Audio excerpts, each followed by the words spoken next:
তাহলে আমি কেন পারি না? আমি কেন শুতে পারবো না? না না অনেক, আমি সত্যি বলছি, এটা আমার কাছে কি করে আসলো আমি জানি না। আমি সত্যি কথা বলছি, আমার কথা তুমি বিশ্বাস করো, এটা কার আমি সত্যিই জানি না।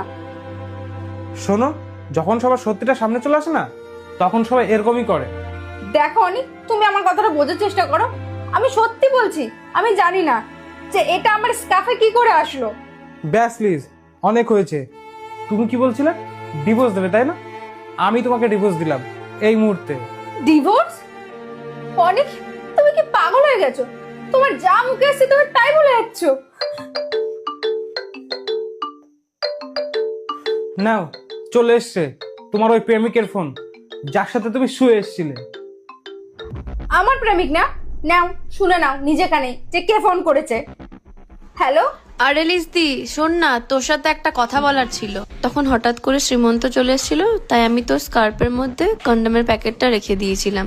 তুই একটু ম্যানেজ করে নিস না। ভাগ্যিস তুই ঠিক সময় কলটা করলি, নাহলে আজকে আমার সবকিছু শেষ হয়ে যাচ্ছিল।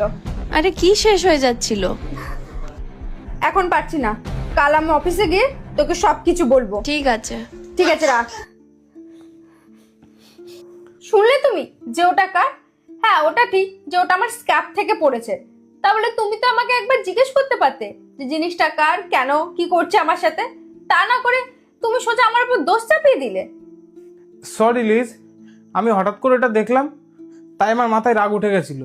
এখন সরি বলছো? এখন যদি আমার বান্ধবীর কলটা না আসতো, তাহলে তো তুমি আজকে আমাকে ডিভোর্সই দিয়ে দিতে। শুনতে আমার কোনো কথা তুমি? আরে হঠাৎ করে আমি ওটা দেখেছি, তাই আমার মাথায় রাগ উঠে গেছিল।